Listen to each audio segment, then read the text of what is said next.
ये है भाई साहब वर्ल्ड सेंटर ऑफ पीस। तो ये खुला है, अभी इसके अंदर जाएंगे। और सेंटर में ये एक बिल्डिंग है, इसमें बस यही है। बिल्डिंग ठीक ठाक है, चारों तरफ इसके गार्डन पार्क वगैरह हैं। तो चलिए भाई साहब चलते हैं वर्ल्ड पीस सेंटर के अंदर। ये है बिल्डिंग।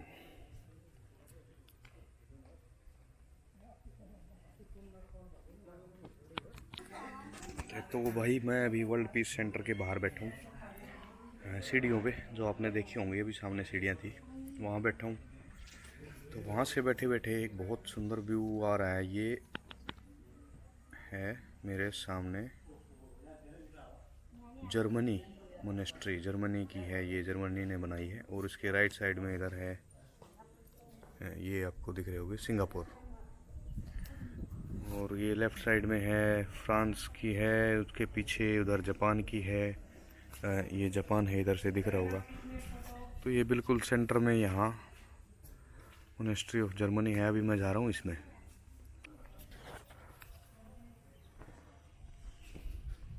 और एक और ख़ास चीज़ भाई, यहाँ आपको बहुत सारी जगह ये बोर्ड दिखेगा। टिकटॉक के लिए पर्टिकुलर सिर्फ एक ऐप के लिए यहाँ बोर्ड लगे होते हैं कि यहाँ टिकटॉक बनाना मना है। हाँ, दुखी तो ये भी है टिकटॉक से।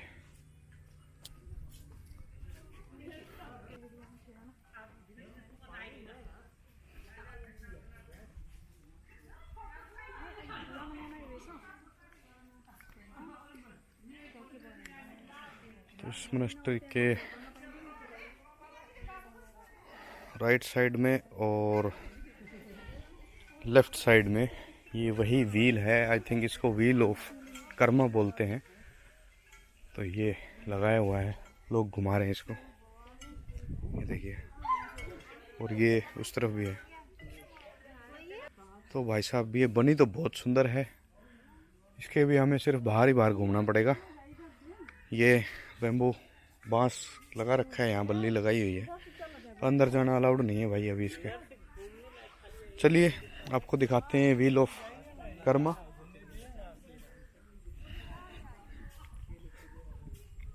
इसको मैं भी घुमाऊंगा अभी इसको।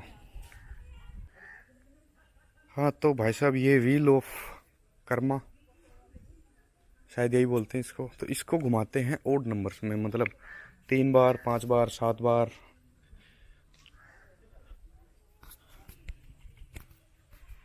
तो चलिए अब हम घुमा रहे हैं इसको 3 बार।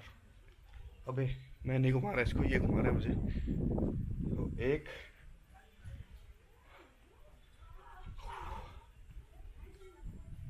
2, भाई सच में यही घुमा रहा है मुझे। 3 भारी है क्योंकि ये काफ़ी भारी है। इसको मैंने पकड़ लिया तो मुझे खींच के ले जा रहा था अपने साथ।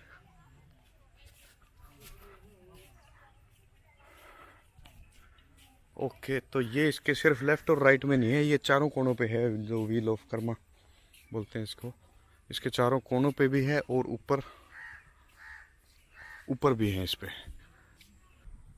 और जो ये है जापानी मंदिर, जापानीज मोनेस्ट्री। अभी चलते हैं इसके अंदर।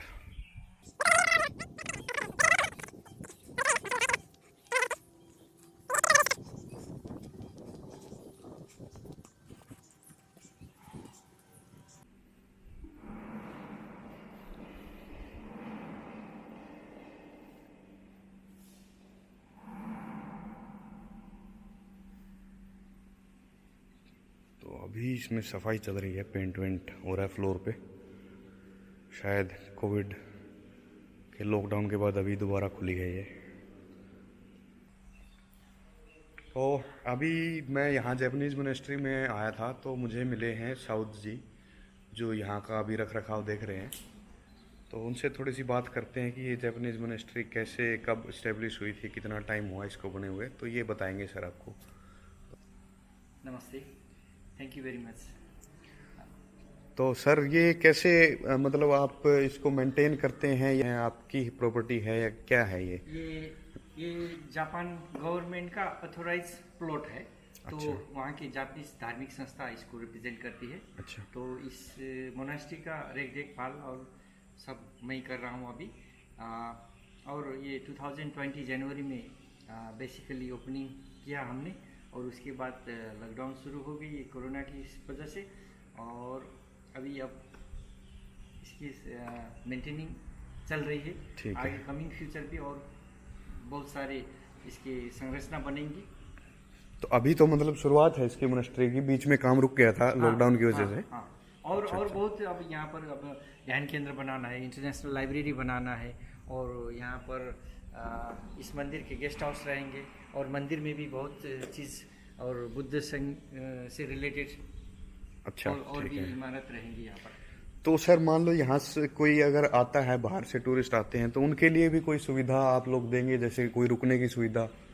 कुछ मोनेस्ट्रीज हैं जो हॉस्टल या गेस्ट हाउस वगैरह प्रोवाइड कर रही हैं यहाँ पे। अभी बड़ा तो नहीं है, 2-4-5 आदमी आएंगे तो हमारा छोटा उधर हमारे साथ में एक अच्छा, छोटा सा- पर्टिकुलर मतलब गवर्नमेंट ने उसको अप्रूव नहीं किया, बट आप अपने पास उनको रख सकते हैं अगर एक दो आदमी कोई आता है तो। अच्छा अच्छा, ठीक है।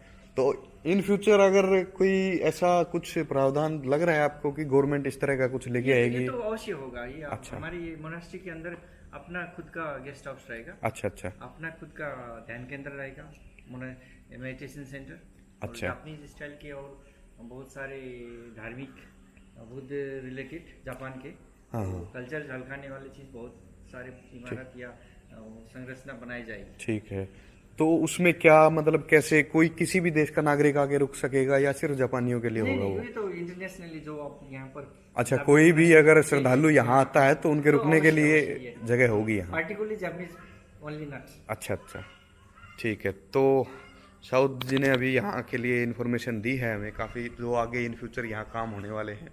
अभी क्या है, अगर लॉकडाउन नहीं होता तो ये मोनेस्ट्री अभी फुल्ली फंक्शनल होती मेरे हिसाब से। यहाँ मेडिटेशन सेंटर भी बन चुके होते, गेस्ट हाउस वगैरह भी बन चुके होते।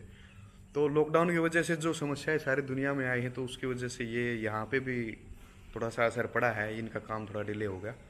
तो होपफुली मैं भी अगर नेक्स्ट टाइम जब आऊँगा तो मुझे यहाँ सब कुछ मिलेगा, और भाई साहब से भी मैं दोबारा मिल पाऊँगा, यहाँ मुलाकात होगी इनसे।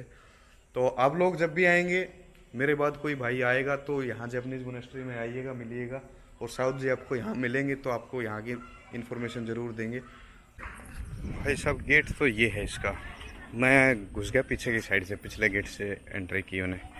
ये इसका फ्रंट गेट। सिंगापुर की जो मंदिर है, मोनेस्ट्री है, ये यहाँ इसका लिखा हुआ है कुछ सिंगापुर के इंदौरजे, नेपाली भाषा में कुछ लिखा है। हाँ, नेपाली लैंग्वेज बोलने में अलग है, पढ़ने में अलग है, बट इनकी स्क्रिप्ट वही है, हमारी देवनागरी वाली है। वैसे हिंदी के वर्ड्स यूज़ होते हैं इसमें। तो ये है सिंगापुर की मोनेस्ट्री। राइट साइड में यहाँ पर ये भिक्षु लोग हैं, उनका खाना पीना, रसोई वगैरह है, उनके रेस्ट हाउस वगैरह यहाँ है। तो ये बच्चे यहाँ पर अभी काम कर रहे हैं अपना, जो डेली रूटीन है इनका। तो ये मोनेस्ट्री है। अब चलिए इसके अंदर चलते हैं। तो भाई साहब ये है सिंगापुर का मंदिर, जो सिंगापुर सरकार का बनाया हुआ है यहाँ लुम्बिनी में। मैं आ गया हूँ बाहर, अंदर फोटोग्राफी और वीडियोस अलाउड नहीं थी तो मैंने कैमरा नहीं निकाला। तो अब चलिए यहाँ से लेते हैं विदा। तो अब बताता हूँ भाई लुम्बिनी के बारे में कुछ आपको। पहली बात, अगर आप पैदल यहाँ घूमना चाहते हैं तो आपको पूरा एक दिन लगेगा। सुबह आपको टाइम से, जब यहाँ मोनेस्ट्रीज वगैरह खुल जाती हैं, उस टाइम पहुँचना पड़ेगा, और शाम तक आपको 5 बजे 6 बजे जब ये मोनेस्ट्रीज बंद होती हैं, ऑलमोस्ट उस टाइम तक आप कंप्लीट कर पाएंगे अगर पैदल आप यहाँ पे घूमेंगे तो। क्योंकि अभी तो मेरा कंप्लीट जल्दी इसलिए हो गया क्योंकि बहुत सारी मोनेस्ट्रीज, मोर देन 50-60% मोनेस्ट्रीज बंद हैं अभी, तो इसलिए मेरा जल्दी कवर हो गया। अदरवाइज़ आज भी नहीं होने वाला था। और अगर आपको जल्दी कंप्लीट करना है यहाँ का टूर तो आपको ई रिक्शा लेनी पड़ेगी। ये टुक टुक जैसे जो चलते हैं, ये खड़ा है एक, ये जो खड़ा है एक, ये आ गया, तो ये चलते हैं यहाँ। ये आपको 2-2.5 घंटे में, अगर आप जल्दी करेंगे तो 2 घंटे में, नहीं तो थोड़ा सा लेट करेंगे तो 2.5-3 घंटे में आपको यहाँ का पूरा टूर करा देंगे। तो भाई लुम्बिनी सांस्कृतिक पार्क से तो बाहर आ गया मैं। अब जा रहा हूँ सिद्धार्थनगर वापस प्रवीण भाई के घर पे। आज रात को वहाँ स्टे करूँगा उनके घर पे और सुबह निकलूँगा फिर पोखरा के लिए। उसके अलावा एक और बताने वाली बात ये है कि जितनी भी मोनेस्ट्रीज़ यहाँ हैं ऑलमोस्ट मुझे यही दिखा कि सभी मोनेस्ट्रीज़ के अंदर जो एक मेन मंदिर होता है उसमें सामने बीच में एक भगवान बुद्ध की एक प्रतिमा होती है, मूर्ति होती है, और उसके लेफ़्ट और राइट साइड में या तो उस देश के राजा की तस्वीर होगी और एक उनके जो बौद्ध गुरु हैं, उनके देश के जो सबसे बड़े गुरु होंगे बौद्ध धर्म के, उनकी तस्वीर होती है वहाँ।